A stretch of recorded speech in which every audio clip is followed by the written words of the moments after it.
As we grow older, we often find ourselves reflecting on the way we've lived our lives and the choices we've made. One of the most powerful aspects of life, especially in our later years, is the way we communicate with our loved ones, particularly our children. The words we speak can either strengthen the bonds we share with our family or create rifts that last a lifetime. In this video, we will explore a crucial topic: how certain sentences, often said without thinking, can have a lasting impact on the relationships we have with our children. These words, though seemingly harmless or even well-intended, can unintentionally distance us from the very people we care about the most. By the end of this video, you'll learn 5 important lessons on what to avoid saying to your children and why these lessons are essential for fostering strong, loving, and harmonious family connections as we age. These lessons aren't just for the elderly. They are timeless pieces of wisdom that can apply to anyone who values their family relationships.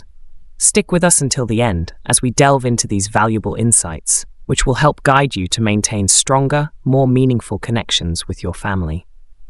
Don't forget to like, comment, and subscribe, as your feedback helps me continue to share important lessons like these. Sentence 1. I have money. My children don't need to take care of me.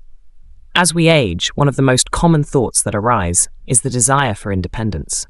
We work hard throughout our lives, often saving and planning for a future where we don't rely on anyone else, especially our children. The idea that I have money, my children don't need to take care of me, is often a reflection of this desire for self-sufficiency. On the surface, it may seem like a simple statement, one that signifies our confidence in our financial stability. However, there's a deeper issue here that we may not always recognize. This kind of thinking can unintentionally create emotional distance within our families. In my own life, my husband and I built a stable and comfortable future. We saved carefully, invested wisely, and believed we had secured enough for our later years. When our son got married, we were more than willing to use our savings to help him purchase a home. We were proud to support him, thinking that this was part of our duty as parents. After that, we chose to live independently, free from the need to burden our children. We were content with the idea that our financial security meant we could explore life on our own terms, without imposing on them.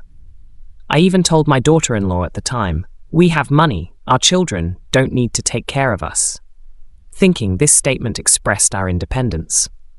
Little did I realize that these words, though well-intended, might have built an invisible wall between us. As time passed, the consequences of this thinking became clear. When my daughter-in-law had a child, I made it clear that I didn't intend to help raise my grandchild. I believed it wasn't my place to interfere, thinking that my son and daughter-in-law should handle their family life without our involvement.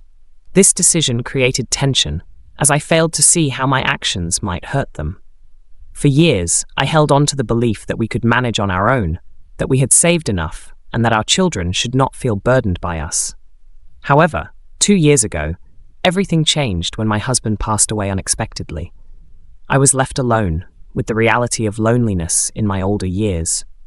The life I had worked so hard to create crumbled, and I found myself confronting the truth.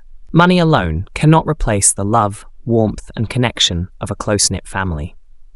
I now realize that family bonds must be nurtured with emotional connection, not just financial independence. Through this experience, I have come to deeply understand that while it's important to plan for our future and maintain financial stability, our words and actions must not distance us from those we love. It's easy to assume that financial independence means freedom from dependence, but the true value of family lies in mutual care, understanding, and emotional support. Sentence 2. Tell your children about your financial plans. Another commonly heard piece of advice, especially among older generations, is to be transparent with your children about your financial situation. While honesty and openness are essential in any relationship, this particular sentiment can sometimes backfire when it comes to family dynamics. The idea that we should inform our children about every detail of our financial plans, especially in our later years, might seem like a reasonable way to ensure their security. However, as I've come to learn, this practice can sometimes create more harm than good. When I was younger, like many others, I believed that a clear and open discussion about finances with my children would ensure that everyone would be on the same page and avoid misunderstandings in the future.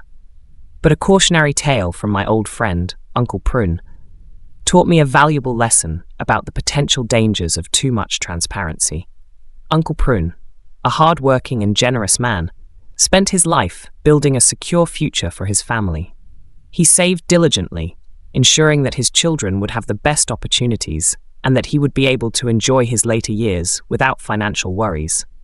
He believed that once he reached a certain age, his children would take care of him, and his savings would provide the necessary security. However, as his health began to decline, he started to fear that he would become a burden on them. So he shared all the details of his finances with his children, making it clear that whoever took care of him in his final years would inherit his savings. At first, everything seemed fine. His eldest son, Newt, stepped forward and welcomed his father into his home. However, as time went on, Newt began to make frequent requests for financial help, asking for money to cover small expenses, home repairs, and eventually larger financial investments. Uncle Prune, wanting to support his son, kept giving without hesitation. But soon, his savings began to dwindle, and the relationship between father and son began to sour. The requests grew more frequent, and as Uncle Prune's savings ran out, Newt's attitude shifted. The warmth and care that once existed between them gave way to suspicion and irritation. Newt began to wonder whether his father was truly out of money or if he was hiding something. Eventually, the trust between them was broken, and the emotional connection that had once bonded them faded. Uncle Prune found himself in a lonely and difficult situation. His other children, who had been aware of the financial arrangements, remained silent. They felt that Newt had already been entrusted with everything and saw no reason to intervene. In the end, Uncle Prune's honesty about his finances led to isolation rather than harmony. He was left without the support he expected from his children during his most vulnerable years. The lesson here is clear. While it's important to plan for the future, revealing too much about your financial situation can create unnecessary tension and strain within your family. A well-intended effort to secure family harmony can sometimes cause division, especially when money becomes a point of contention. It's essential to strike a balance between transparency and maintaining a sense of personal dignity and security. Keep part of your savings for yourself, not out of selfishness, but to ensure that you can take care of yourself without creating conflict. When you're secure in your own financial stability, it brings peace to the entire family. Money should be a tool that helps, not a source of division. The way we handle and communicate our finances can either strengthen or weaken the bonds we share with our loved ones. Sentence 3. Why can't you be like your siblings? As parents, we all want the best for our children, and often we have high hopes for their success. However, comparing our children to each other or to other family members can be a dangerous practice that damages their self-esteem and creates unnecessary emotional distance. This is especially true when we make comparisons based on achievements, status, or societal expectations. The words, "Why can't you be like your siblings?" may seem like an innocent question or even a suggestion meant to motivate, but it can have long-lasting consequences. I learned this lesson through the story of my old friend Thanu and his son, Bangong. Thanu, like many parents, wanted his children to succeed in life. He believed that success was measured by wealth, social recognition, and professional accomplishments. His son, Bangong, however, did not fit this mold. While Thanu's other children pursued prestigious careers, Bangong had simpler aspirations. He worked hard, was honest, kind, and always did his best, but his achievements didn't match his father's expectations. Time and time again, Thanu compared Bangong to his more accomplished relatives, asking, "Why can't you be like your cousins? Look at them. They have stable jobs and high-paying careers." Thanu's words, though meant to push his son to do better, only made Bangong feel inadequate and unappreciated. No matter how hard he worked, it seemed like his efforts were never enough in his father's eyes.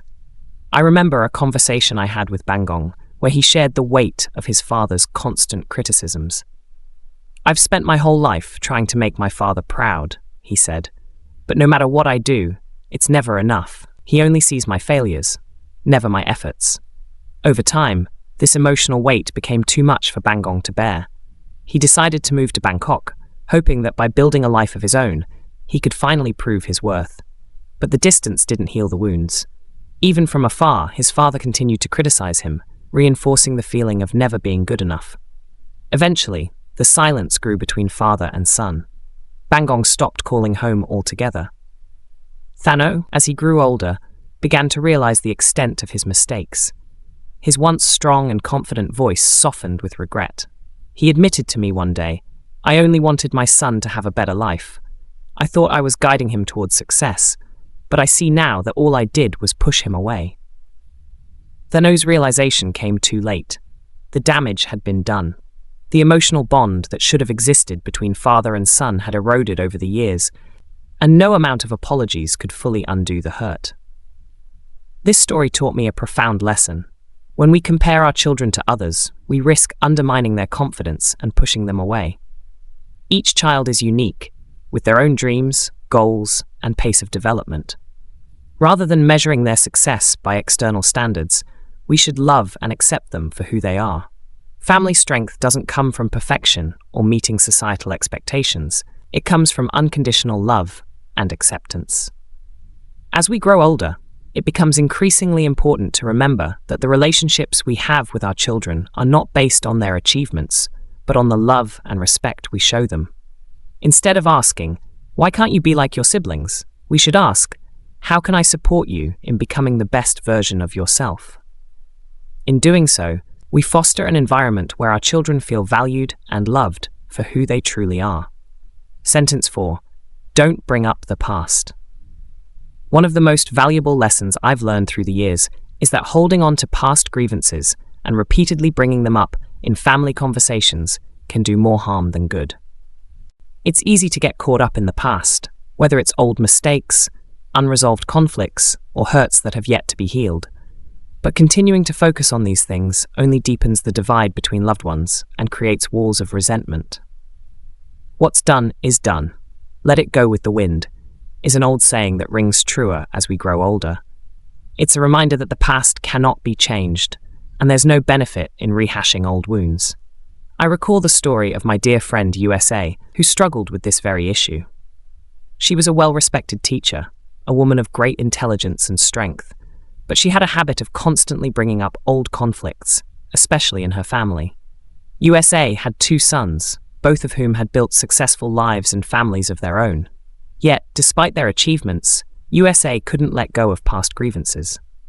She often lamented about her brother's decision to drop out of university and how her younger sister had borrowed money and never repaid it.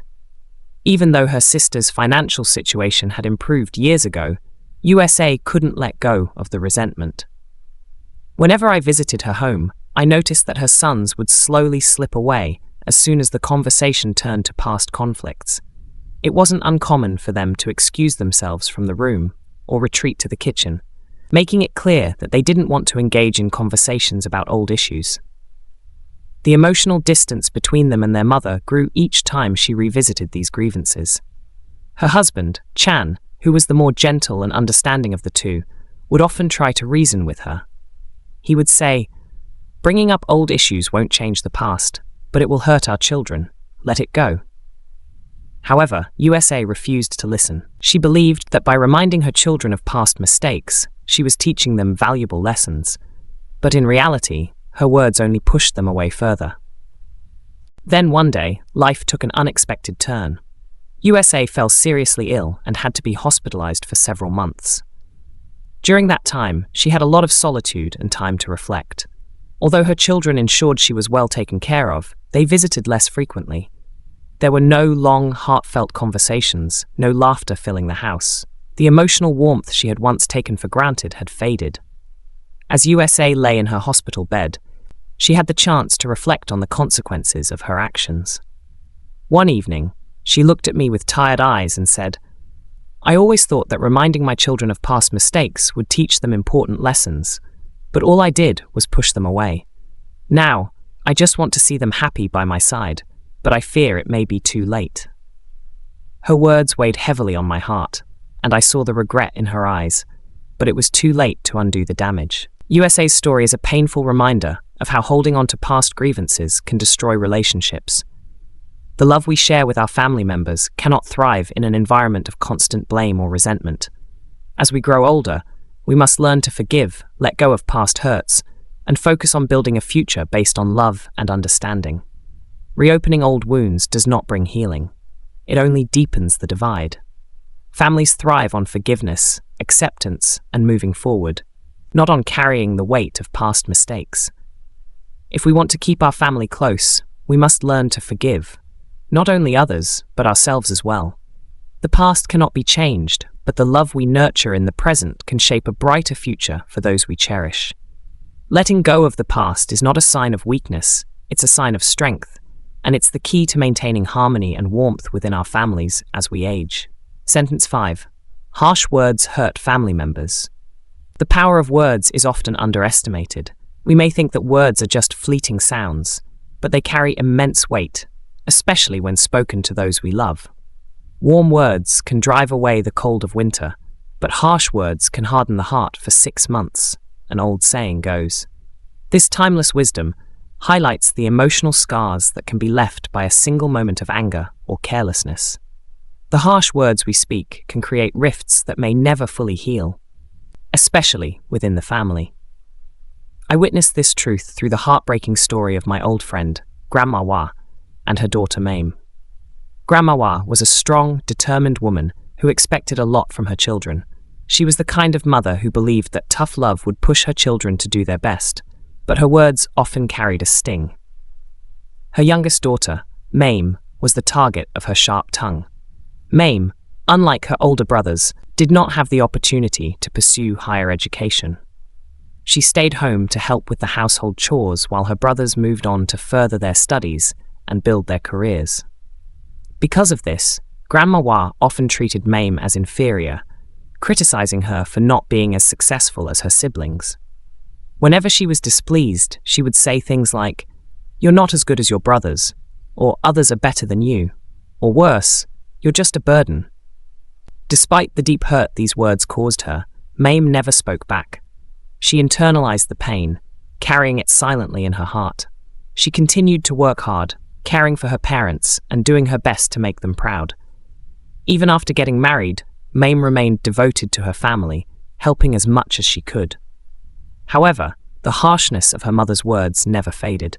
Grandma Wah's critical nature never changed, and she continued to find fault in Mame's husband, comparing him unfavorably to others, saying that he had no bright future. Over the years, these relentless criticisms eroded the emotional bond between them. Mame, once devoted and loving, began to feel the weight of her mother's constant judgment.